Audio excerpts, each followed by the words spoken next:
प्रिय दोस्तों नमस्कार। भारतीय टुडे 21 से मैं आरपी पंडित आपके साथ हूँ।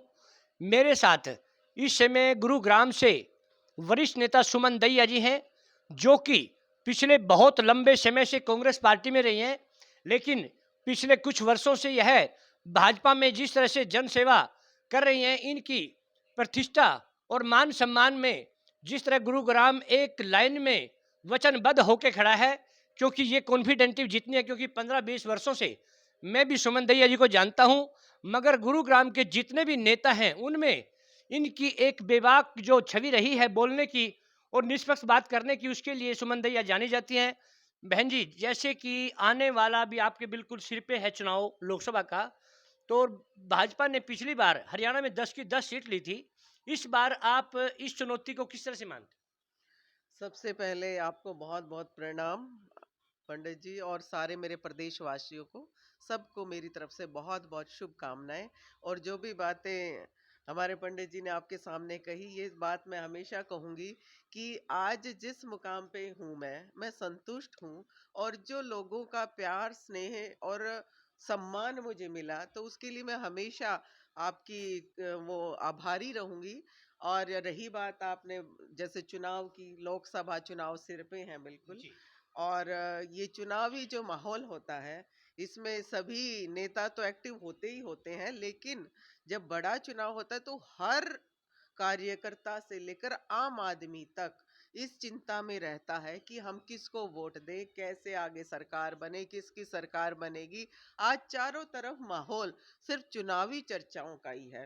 तो मैं ये कहूंगी कि जिस तरीके से आज आदरणीय प्रधानमंत्री नरेंद्र मोदी जी चल रहे हैं, उसका तो मुझे कहते मैं कहूंगी कि मेरे शायद शब्द कम पड़ जाएं या छोटे पड़ जाएं, क्योंकि उनका जिस तरीके का कार्य है पूरे अंतर्राष्ट्रीय लेवल पे हम देख रहे हैं, आज भारतवर्ष को कहां से कहां पहुंचा दिया।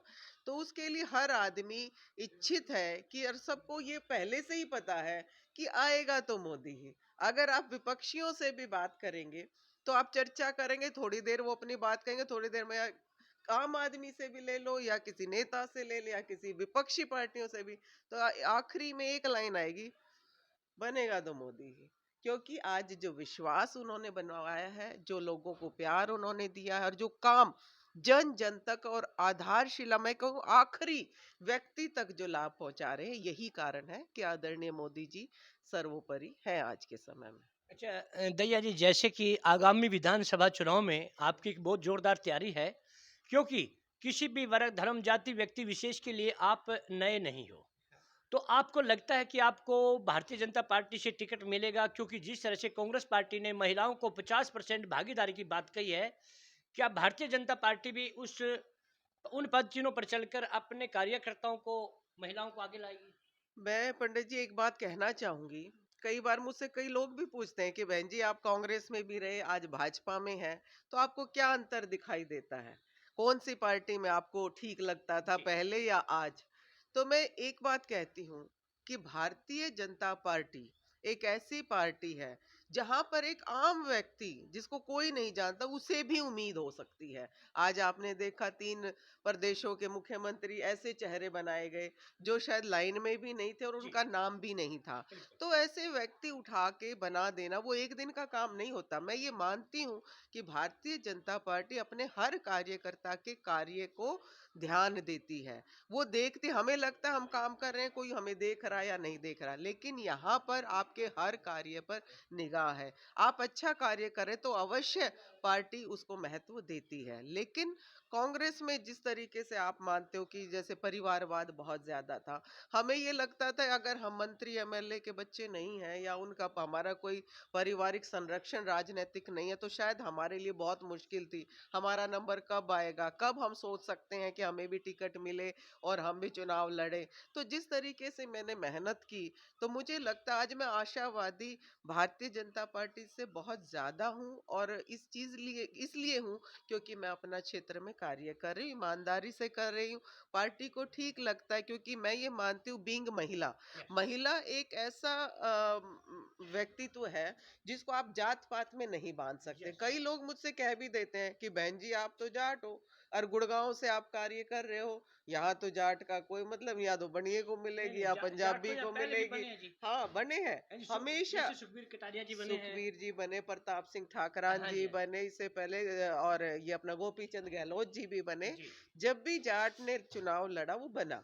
तो मैं ये कहती हूँ कि मैं जात पात की बात नहीं करूँ, और खासतौर से अपने एक महिला के नाते से, क्योंकि मैं एक महिला हूँ और महिला के नाते से जो कार्य आज मैं कर रही हूँ, चलो वकील भी हूँ, और लोगों के काम जरूरी नहीं है कि मुझे पार्टी पद दे, या मैं उसकी भी लालसा नहीं करती। पद या उनसे नहीं होता, आपके दिल में मंशा है, मुझे एक संतुष्टि मिलती है अगर मैं किसी के काम आ पाऊं, तो वो मेरा एक नेचर है, मैं उसके हिसाब से कार्य कर रही हूँ।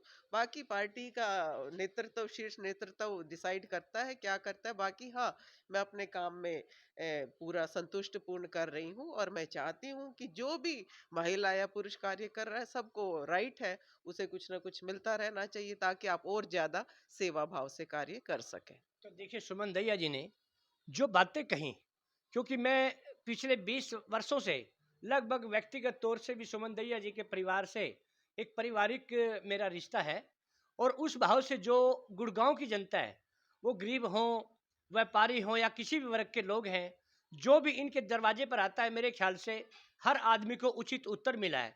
और जो बात आपने जाट बिरादरी कही है, क्योंकि जाट बिरादरी से भी गुड़गांव से कई एमएलए यहाँ से बन चुके हैं।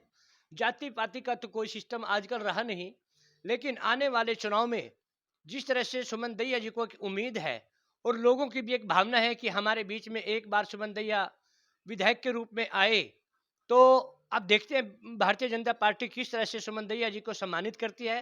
फिलहाल सुमन दैया जी ने यही कहा कि भारत में इस टाइम भारतीय जनता पार्टी का वर्चस्व है, और हम हरियाणा में जिस तरह से पूरा जोर लोग लगाएंगे, हम गुरुग्राम से 10 की 10 भारतीय जनता सीटें। पार्टी को जिताकर भेजेंगे। इन्हीं शब्दों के साथ मैं दोबारा फिर सुमन दैया जी से बात करूंगा। तब तक के लिए जय हिंद, जय भारत।